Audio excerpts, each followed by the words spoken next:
अज़ुबिल्लाहिमिनश्शैतानिर्रजीम बिस्मिल्लाहिर्रहमानिर्रहीम। अस्सलामु अलैकुम वरहमतुल्लाहि वबरकातुहू। फ्रेंड्स, कैसे हैं? उम्मीद करता हूं कि सब खैरियत से होंगे। मैं हूं आपका भाई फराज और आप देख रहे हैं चैनल ग़ुलाम अली। आज की वीडियो में अल्लाह के जिन प्यारे पैगंबर का ज़िक्र करने जा रहा हूं वो हैं हज़रत लूत अलैहिस्सलाम। हज़रत लूत अलैहिस्सलाम सैयदना इब्राहीम अलैहिस्सलाम के भतीजे थे। सैयदना लूत अलैहिस्सलाम के बाप का नाम अरहान था। अल्लाह ताला ने कुरान पाक में लूत अलैहिस्सलाम का 27 बार जिक्र किया है। ये जिक्र 14 सूरतों में मुतफरक मकामात पर आया है। आपका वालिद आपके बचपन में ही फौत हो गया था, इसीलिए आपने अपने दादा आज़र के यहाँ और अपने चचा हज़रत इब्राहीम अलैहिस्सलाम के यहाँ परवरिश पाई।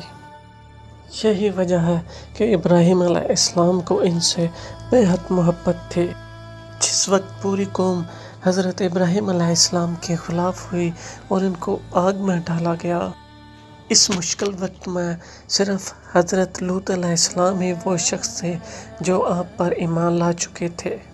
फिर जब हज़रत इब्राहीम अलैहिस्सलाम ने हिजरत की तो हज़रत लूत अलैहिस्सलाम ने भी उनके साथ ही हिजरत की। तो जब हज़रत इब्राहीम अलैहिस्सलाम मिस्र से फ़लस्तीन वापस चले गए तो लूत अलैहिस्सलाम को सतून बस्ती की जानिब भेज दिया। ये बस्ती तिजारती मरकज़ और मुसाफिरों के लिए आरामगाह थी। ये लोग सबसे ज़्यादा फासिक और फाजिर थे। इन लोगों ने ऐसी बुराइयां ईजाद की थी जो इनसे पहले कायनात में किसी ने कभी नहीं की थी। हज़रत लूत अलैहिस्सलाम की कौम के लोग बड़ी बेशर्मी के काम किया करते थे, चोरी, डाका, ज़नी वगैरह। हज़रत लूत अलैहिस्सलाम ने बार बार समझाया कि तुम ऐसी बेशर्मी के काम क्यों करते हो जो तुमसे पहले दुनिया में किसी ने नहीं किए। तुम औरतों को छोड़कर लड़कों से बेशर्मी की बातें करते हो। तो इनकी कौम वालों को और कोई जवाब ना आया तो वो कहने लगे कि लूत और इसके घर वालों को अपनी बस्ती से निकाल दो कि ये बहुत पाक बनते हैं। हज़रत लूत अलैहिस्सलाम ने फिर समझाया कि देखो, जो मैं कहता हूँ तुम्हारी ही भलाई के लिए कहता हूँ।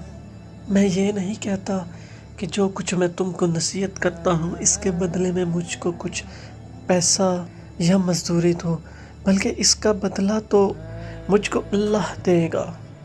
मगर हज़रत लूत अलैहिस्सलाम की नसीहत का इन पर कोई असर न हुआ और कहने लगे कि जिस अजाब से तू हमको डराता है, अगर तू सच्चा है तो एक दिन उसको ले आ।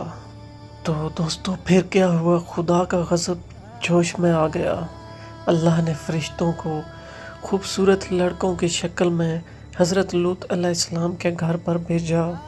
हज़रत लूत अलैहिस्सलाम ने जब लड़कों को देखा तो बहुत गमगीन हुए कि ये लड़के मेरे पास मेहमान आए हैं और मेरी कौम के लोग इनको परेशान करेंगे।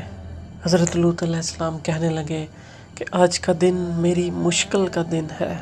जब हज़रत लूत अलैहिस्सलाम की कौम के लोगों ने लड़कों को देखा तो दौड़ते हुए इनके घर की तरफ चले आए, क्योंकि ये लोग तो पहले ही बुरे काम करते थे। तो हज़रत लूत अलैहिस्सलाम ने उनसे कहा कि ऐ लोगों, खुदा से डरो और मेरे मेहमानों के बारे में मेरी इज़्ज़त ख़राब ना करो। तुम मेरी लड़कियों से शादी कर लो, क्या तुम में कोई भी भला मानस नहीं है?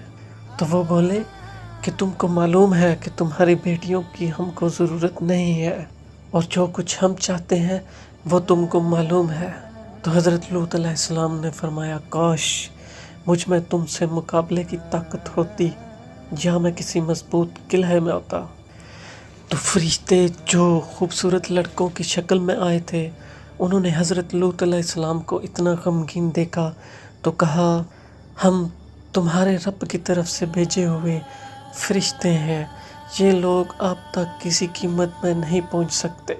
आप रात के अंधेरे में अपने घर वालों को लेकर इस बस्ती से चल दें। اور کوئی شخص پیچھے مڑ کر نہ دیکھے مگر اپنی بیوی کو چھوڑ دینا، کیونکہ وہ کافر ہے، اور جو آفت اس بستی پر آنے والی ہے وہ اس پر بھی پڑے گی۔ اس بستی پر صبح کے قریب اللہ کا عذاب ہوگا۔ تو حضرت لوط علیہ السلام اللہ کے حکم کے مطابق اپنی بیوی کو گھر پر چھوڑ کر باقی گھر والوں کو اپنے ساتھ لے کر رات کو چل پڑے۔ تو صبح کا وقت جب آیا تو اللہ کی طرف سے اس بستی پر پتھروں اور کنکر کی بارش پڑی۔ پھر اس بستی کو اٹھا کر الٹا پٹخ دیا اور اسے نیچے اوپر کر دیا، اور وہ بستی جس کے لوگ لڑکوں سے بے شرمی کی بات کرتے تھے اور حضرت لوط علیہ السلام کی بات نہیں مانتے تھے، سب کو فنا کر دیا۔ یہ تو تھی ان کی دنیا کی خرابی، اور آخرت کا عذاب تو اللہ تعالیٰ کے پاس جا کر ملے گا۔ اللہ پاک ہم سب کو ایسی بے شرمی کی باتوں سے محفوظ فرمائے کہ جس کی وجہ سے اس قدر سخت عذاب آیا کہ زمین کو بلند کر کے الٹ پلٹ کر دیا۔ اللہ پاک سے دعا ہے کہ ہمیشہ ہمیں ایسے گناہوں سے محفوظ فرمائے اور نماز پنجگانہ باجماعت ادا کرنے کی توفیق فرمائے اور اپنے حفظ و امان میں رکھے۔ تو اسی کے ساتھ دوستوں اجازت چاہتا ہوں، اگلی ویڈیو میں انشاءاللہ آپ کی خدمت میں پھر حاضر ہوں گا۔ تب تک کے لیے اجازت دیں، دعاؤں میں یاد رکھیے گا۔ السلام علیکم ورحمۃ اللہ وبرکاتہ۔